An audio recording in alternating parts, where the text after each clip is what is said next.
Well, one angle I've been thinking through this recently has been just the lens of hospitality, extending the hospitality of God as sort of a phrase we've been using at our church.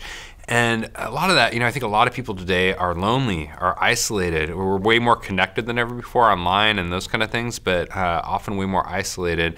And the power of actually creating a space and welcoming people into it. So an example of that, a buddy of mine, John Crawford, had this idea, and he and I have just been, we're implementing it this month actually, has been taking all of our community groups. We have all these community groups that meet during the week, and basically taking a week off, so to speak. So the week before, we're prepping everyone on kind of hospitality and how to do this.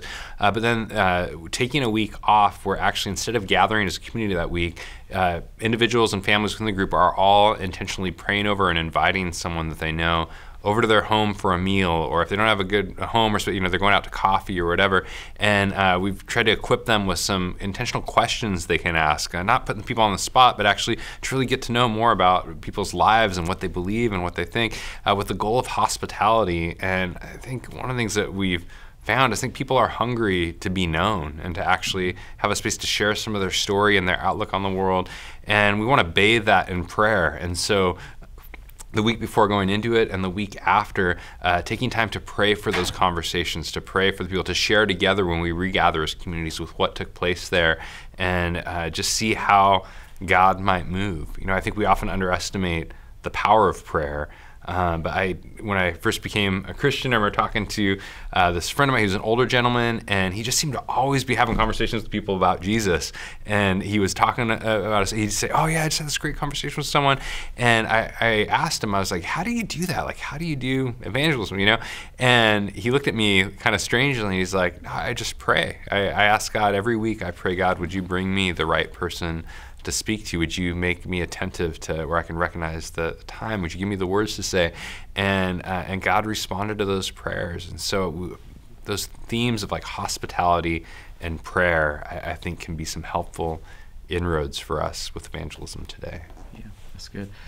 I mean, in the same way, when you talk about evangelism and hospitality, I think those are great opportunities to engage with culture.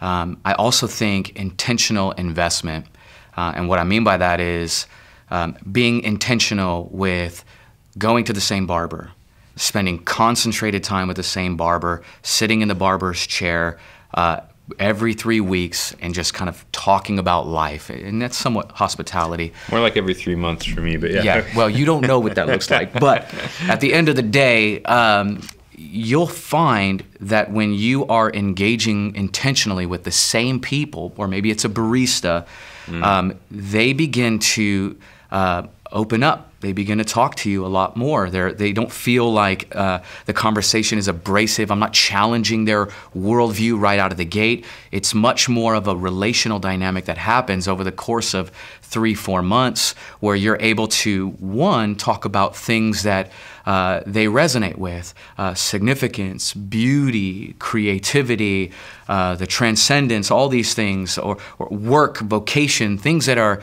more neutral in terms of the playing field. But then out of those things, just being intentional about how you get to Jesus. And so that would only happen by virtue of spending intentional, concentrated time with people to make those connections. I mean, I think of a barista that I go to a barista coffee shop every week. Every Sunday, I frequent this one coffee shop, and we talk about hip hop. This barista talks to me about hip hop, and we've had meaningful conversations that surrounded hip hop artists and hip hop lyrics, but we've gotten to Jesus and we've talked about significance and justice and truth and morality and lifestyle, all because I was intentional about going to this coffee shop every single Sunday and having meaningful conversations with a barista. So it's very much like hospitality, but also very intentional with my time and where I invest it and with whom I invest it. That's good. I think related to that, one idea for me lately too has just been the significance of the power of one. Just the power of one. That often I think we hear evangelism, we think we gotta preach to the masses or whatever. And I'm not saying that's bad, but I think we can underestimate the significance and power of one person. Often the best evangelists, I think, are people who are new to the faith. We think you got to have all the equipping, all the training, whatever, but we see this in the story of the woman at the well, where Jesus encounters this one woman, invests in her. There's intentionality in his conversation with her. He speaks into her life in a profound way. She encounters Christ, and she runs into her village, into her town, saying, "Come, see this person who knows everything about me." And her encounter with Jesus, she's able to actually do more evangelistically coming off the heels of that encounter with Christ than the disciples as a whole maybe could have done in that town or that area.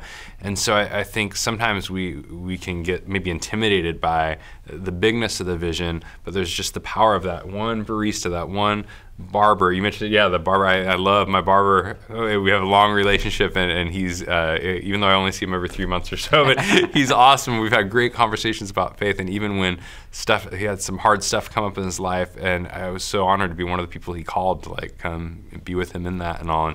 But the power of one, what God can do through that one person when they do come to him. Yeah, when you spend time with one person, inevitably what you're going to find is that something in their life is broken, and there's a simple way to get to Jesus, because Jesus is the one thing that can make what is broken in their life right. And so having that one conversation with that one person at the right time, prayerfully engaging with them, is a really effective way to do evangelism, especially in a context like Portland. People are just not trying to hear you if you come out of the gate swinging about Jesus. They just won't hear you. They won't listen to you. And in many cases, they don't even really know who Jesus is. So you have to have this relational dynamic established before you can even get to Jesus. So.